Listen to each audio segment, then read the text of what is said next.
bien. Aujourd'hui j'avais envie de vous parler d'un livre que j'ai lu et que j'ai chroniqué à la radio pour mon boulot, donc le format va un peu reprendre en fait ma chronique en termes d'écriture en tout cas pour cette vidéo. J'espère que ça vous dérange pas trop et le livre dont je voulais vous parler, il s'agit de Entrave d'Alexandra Coin, édité par Aconitum. Aconitum, un très dans le style. Pour le résumer, alors déjà il y a deux temps de narration. Il y a d'abord celui-là du présent où on retrouve Emma qui est dans un hôpital psychiatrique suite à une tentative de suicide, et le temps du passé où on retrouve Emma mariée à un PN. PN comme prince nu? Non, PN pour pervers narcissique, donc son mari. En même temps, l'amour en soi, c'est une entrave. Ok, faut vraiment que tu te trouves un mec parce que alors là ça devient vraiment urgent. Oh oui, ça te détendra, regarde la petite.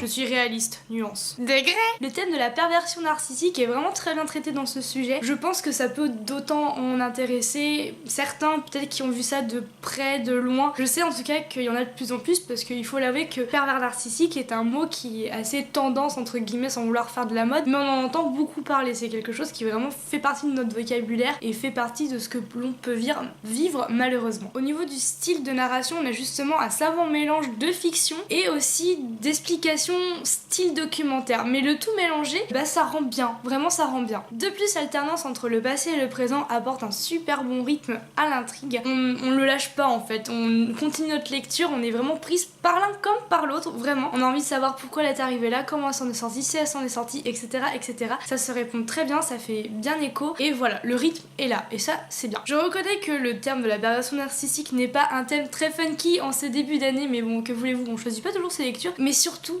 comment ne pas s'attacher au sort de la protagoniste Emma. On a envie d'être avec elle, on a envie de savoir, de compatir avec elle, on ne peut que s'attacher avec elle. Et si je peux me permettre une dernière remarque, l'auteur Alexandra Coin est vraiment du coin, car elle vit en Bourgogne, ma région actuelle en tout cas. Elle a déjà coécrit La Voix du Talion avec son compagnon, et en fait celui-ci est le deuxième tome de leur cycle sur la manipulation. Je pense qu'il y en aura peut-être un troisième qui va peut-être arriver, je ne sais pas, mais j'imagine. Et vous, qu'est-ce que vous en avez pensé, si vous l'avez lu, si vous allez le lire, si ça vous a donné envie, si pas du tout, ou si ça vous fait penser peut-être à d'autres livres dans ce style-là. Je pense qu'il doit y en avoir beaucoup sur le sujet, que ce soit documentaire ou fiction, vraiment n'hésitez pas à le mettre en bas en commentaire. Moi ça me fait vraiment plaisir d'échanger avec vous comme d'habitude autour de la lecture et des livres, et pourquoi pas des sujets qu'ils amènent aussi, c'est intéressant, c'est fait pour. Je vous dis à très bientôt pour, j'espère, des lectures un peu plus joyeuses quand même, mais sorry. Je vous dis à très bientôt et gros bisous.